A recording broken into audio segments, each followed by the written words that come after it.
Ashutosh sir, 20 जुलाई की आप लोगों की क्या कुछ स्ट्रेटजी रहेगी? जो लोग यहाँ पर आना चाह रहे हैं पर आ नहीं पा रहे हैं, उन लोगों तक आपकी क्या कुछ अपील रहेगी? किस तरह से वो यहाँ पर आए, कैसे सपोर्ट?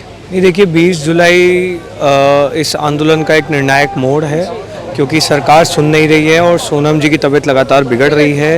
इतने सारे छात्र भूख हड़ताल पे हैं, उनकी तबीयत लगातार बिगड़ रही है। तो इतनी अहंकारी सरकार का अहंकार तोड़ने के लिए हम लोग 20 तारीख को संसद मार्च करेंगे। सभी लोगों से हम अपील करते हैं कि आप 20 तारीख को जंतर मंतर पहुँचिए। यहाँ से हम लोग शांतिपूर्वक मार्च करके पार्लियामेंट की तरफ जाएंगे। जैसे सर की तबीयत लगातार ख़राब होती जा रही है, चलने फिरने में भी उनको दिक्कत हो रही है, आपको क्या लगता है कि क्या वो 20 तारीख को आप लोगों के साथ पैदल चलकर इतनी दूर तक जा पाएंगे? देखिए, ऑब्वियसली उनकी हालत बहुत चिंताजनक है। 9 किलो से ज़्यादा वज़न लूज़ हो चुका है, अब इतनी एनर्जी नहीं है, ज़्यादा बोल नहीं पा रहे हैं, चक्कर आ रहे हैं। तो हम लगातार उनकी हेल्थ मॉनिटर कर रहे हैं और बाकी सब चीज़ें बाद में हैं। पहले सोनम जी की तबीयत हमारे लिए ज़्यादा ज़रूरी है। तो देखते हैं उस दिन किस तरह के हालात रहते हैं और उसके बेसिस पे डिसीजन लिया जाएगा।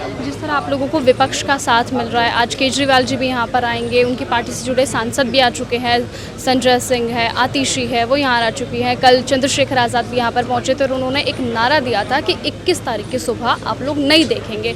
कितना कुछ भरोसा रखते हैं आप विपक्ष पर कि आप लोगों के मुद्दे को वो संसद में इतनी ही मजबूती से उठाएगा जितनी मजबूती से यहाँ से बयान दिया गया? विपक्ष से ज़्यादा हमें इस देश की जनता पर भरोसा है, क्योंकि इस देश की जनता ने साबित कर दिया है कि वो इन लोगों से अब डरने वाले नहीं हैं।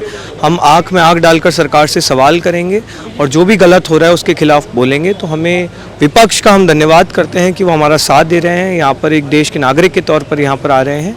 विपक्ष के साथ साथ हम इस देश की जनता से उम्मीद रखते हैं कि वो हज़ारों लाखों की संख्या में दिल्ली पहुँचेंगे और 20 जुलाई को हम नया इतिहास लिखेंगे। अच्छा, 20 जुलाई को भी अगर आप लोगों की नहीं सुनी गई, बाई चांस कोई जवाब नहीं दिया गया, तो उसके आगे की रणनीति पर कुछ विचार चल रहा है आपका? उसके आगे की रणनीति भी हम जल्द आपके सामने रखेंगे।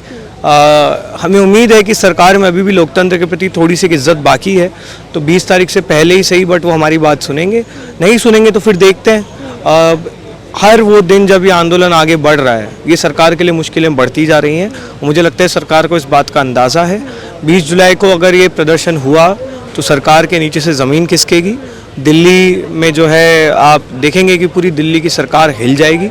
तो सरकार से हम उम्मीद करते हैं कि they still have some sense left and they can talk and make sure that Dharmendra Pradhan is not the education minister. अच्छा, क्या कुछ लगता है कि 20 तारीख से पहले किसी भी तरह इस प्रोटेस्ट को रोकने की कोशिश की जाएगी? मार्च में लोग ना आ पाए उसके लिए कुछ उन लोगों को रोका जाएगा? पूरी तरह तैयार हैं, हम पूरी तरह तैयार हैं। हम सरकार से डरते नहीं हैं, हम पुलिस से डरते नहीं हैं। आप लाठियाँ मारिए, अरेस्ट कीजिए, जो करना है करिए।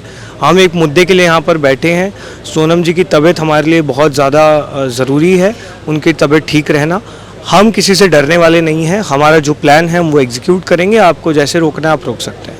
अच्छा, सोनम सर कभी इस बारे में बात करते हैं, क्योंकि उनको ट्रोल भी बहुत ज़्यादा किया जा रहा है सोशल मीडिया पर, उन्हें इतनी ट्रोलिंग मिल रही है, बावजूद उसके वो अनशन पर अभी भी बैठे हुए हैं। उन ट्रोलर्स को क्या कुछ आपका जवाब रहेगा? 2% ट्रोल्स पे हम ज़्यादा ध्यान नहीं देते। जो 98% जनता हमारे साथ खड़ी है, इतना इमोशनली जुड़ी हुई है, परेशान है, चिंतित है सोनम जी की तबीयत को लेकर, हम उनके लिए लड़ रहे हैं। 2% लोगों को ये लोग पैसे देकर कुछ लिखवा रहे हैं, तो उस पर हम ज़्यादा ध्यान नहीं देना चाहते हैं। फ्रेंज एलिमेंट्स हैं, बेरोज़गार बेचारे वो भी हैं, इसलिए ये सब चीज़ें करनी पड़ रही है।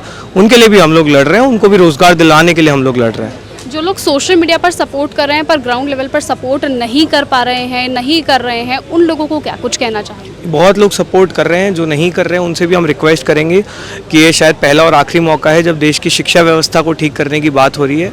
तो आप सोचिए मत, आप ज़्यादा चिंता मत करो कि क्या होगा, गलत होगा, कैसे होगा। आओ हमारा साथ दो, क्योंकि मिलकर लड़ाई लड़ेंगे तभी ये लड़ाई जीतेंगे। Thank you. अगर आपको ये हमारा वीडियो पसंद आया हो तो इसे लाइक और शेयर करना बिल्कुल ना भूलें। साथ ही हमारे चैनल न्यूज़ गंगा को सब्सक्राइब और फॉलो जरूर करें, ताकि देश और दुनिया की हर बड़ी खबर आप तक सबसे पहले पहुंचे।